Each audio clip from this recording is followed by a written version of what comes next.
Hi, I'm Chuck Dorsett for Weaver Leather Supply, segment 2 in our series on working with the inexpensive stamps. Thus far, I'm happy with what I'm seeing. We've got some creative designs and crisp impressions. Now, segment 2, we're going to look at some geometric designs. These are some of my favorites because we can fill out a panel. I love that look. All right, so anything I use in this video, weaverleathersupply.com, or check below. We've got links there. Going to take you straight to the website. Also, if you want to know when our videos release, just click your notifications. You'll know exactly when these come out. So let's step over to our punch table, get started. The first rule here, as always, that's exactly right. Let's just have fun with it.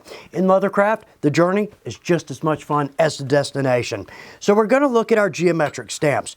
Inexpensive tools, absolutely, but are they going to give us a clean, crisp impression? Absolutely they are. In fact, I'm surprised with these. So let's start right here. This is an old favorite.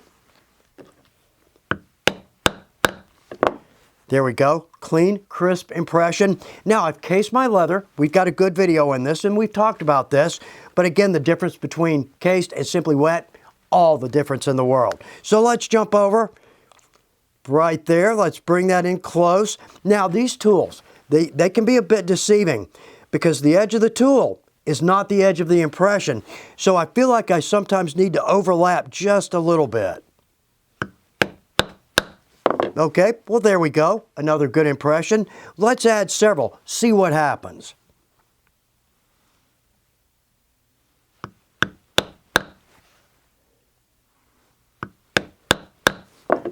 Well, I like that. I like the additional pattern that's starting to emerge. We've got this cross made of diamonds. That's pretty nice. Now, I love the geometric.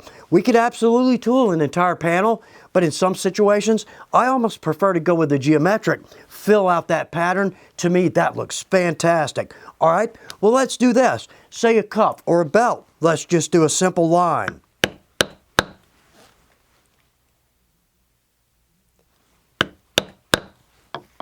And one more. Now, we can absolutely use a pattern to make everything line up perfectly.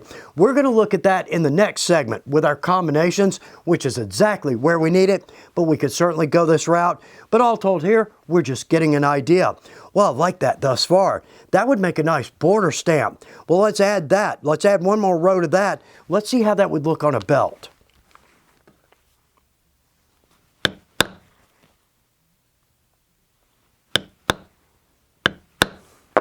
Well, it's just a nice design. I like this crosshatch look. Actually, that really stands out to me. Okay, what if we offset this?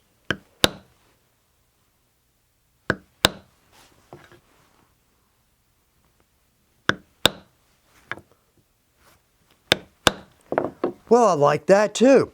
We've got kind of a serpentine thing going down here, and again with our diamonds. Okay, how about if we put this diagonally?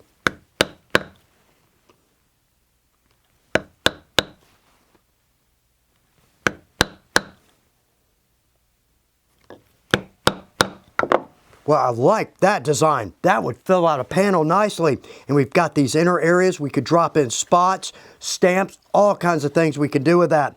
Now, I wish these were lined up a little bit better. Again, we talked about this in the first segment, talking on camera.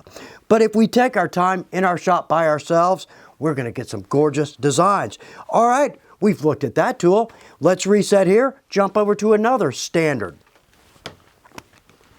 We've probably seen the design this stamp makes in the past. Again, a saddle would be a perfect place. Now for this, in its intended purpose, makes a very cool design. Beyond that, I haven't been able to find some really creative ways to go with this. But nonetheless, let's at least take a look. Okay, so good impression. Let's stack this.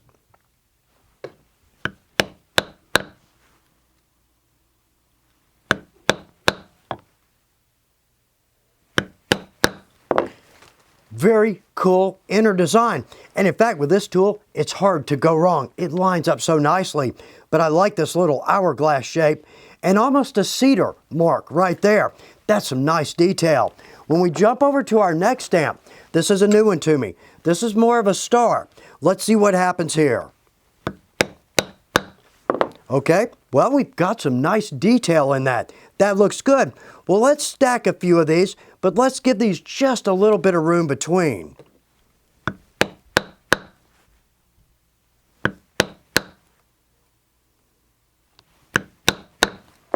Actually, a pretty cool design.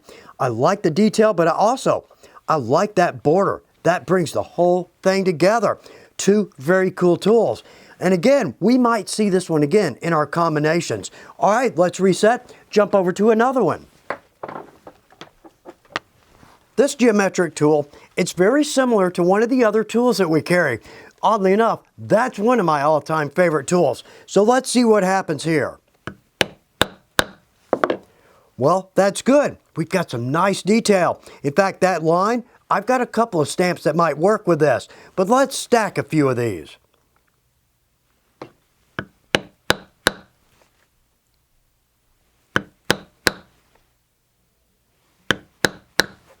Well, actually, that looks pretty good. Again, I like the center area. Perfect spot for an additional stamp. Now, I am finding this a little bit hard to line up because, again, the edge of the impression, it technically on this, it is just a hair inside of the edge of the actual tool. So again, I feel like I have to overlay this, but right there, well, there's a little mystery as to how far. But the more I work with this, the more I think I'm going to like it. And we're definitely going to work with this for some combinations. So let's try this. Let's just see if we can offset this.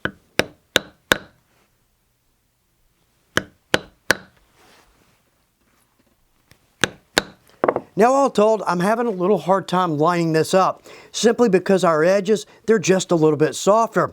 But I want to work with this because I think there's some cool ways we can go with this. I love the detail. We've got all kinds of things going on in there. So yeah, that's one of those tools. Let's take that and run with it. All right, again, let's reset. Look at two more tools. The two stamps we're going to jump to now, I would really more consider these texture stamps. They're not. They're certainly geometric, but you'll see what I'm talking about. So let's start right here. I tend to call this my checkerboard. Well, good clean impression. I'm a little heavy on this side. We can always correct that because with the majority of the stamps, we can feel that click back down into our impression. Well, let's just lean a little bit left. There we go, a little more consistent. So let's just stack a few of these, see what happens, but also let's give this a little bit of a border.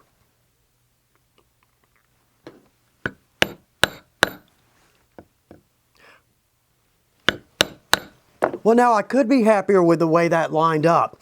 That's tough to do because again, the edge of the tool, not the same place as the edge of the impression. Well, that looks a little bit rough, but all told, I'm probably going to use this stamp in conjunction with other stamps, okay? Let's jump over to what I call the honeycomb. Basically, that's what it is. But we need to notice something on this if we're going to stack it. So right here, well, that's a nice impression. With a lot of tools, we can get so much metal on the head that no matter what we do, it's not going to give us a crisp impression. We're borderline here, but actually that looks pretty good. But what I wanted to point out is notice on our edges, we've got flat lines, where on the ends, we've got pointed lines. So therefore, we need to keep an eye on that if we're going to try to stack this. So let's do that. What I'm going to try to do, my two ends are right there. Now, I may need to mark this with some tape just so I know where that is.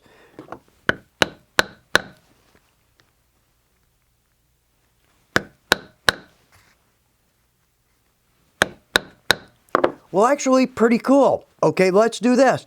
Now, I need to remember the direction of my stamp here because we could turn this into a disaster.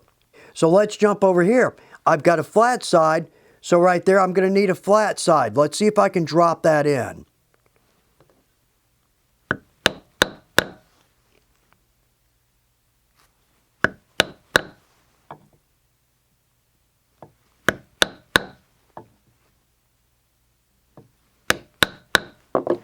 Well, actually, I nailed it on all three, but right there, I'm a little bit off. The first one, I kind of have to feel how far I have to overlap that to get those lines to sync.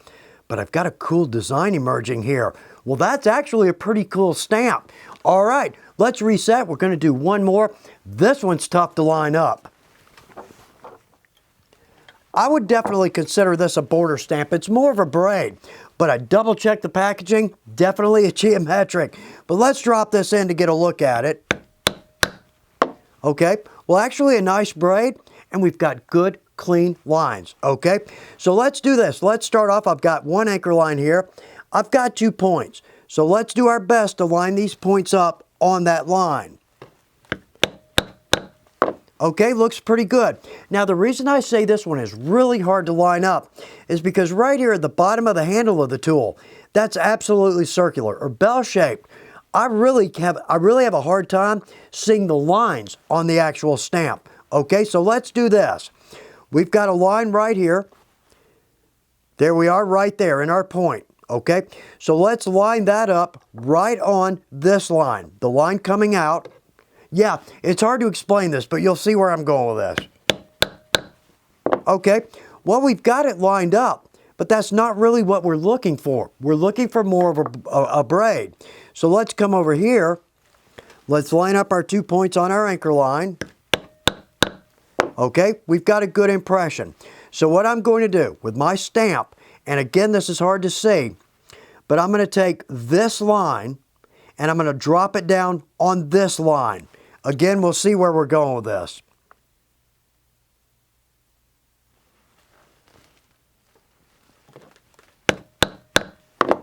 Well, I overstamped that a little bit. I'm going to try again. We're going to see if we can do a little better.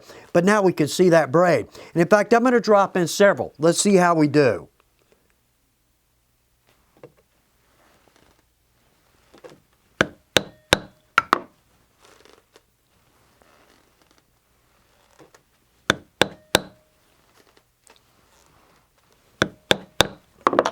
Well, like the braid design, I always like a braid, but a couple of points. I'm having a hard time lining this up. Not to say with a little practice we could nail it, but at the same time, I'm struggling to stay on my anchor line.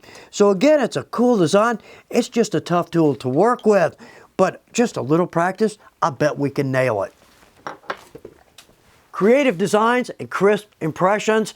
The inexpensive stamps, they're absolutely working for me. In fact, they look good. All right, up next, combinations. That's one of my favorites. Unlimited creative possibilities. I'm looking forward to see what we come up with. I hope this is good information for you. Good luck with your projects.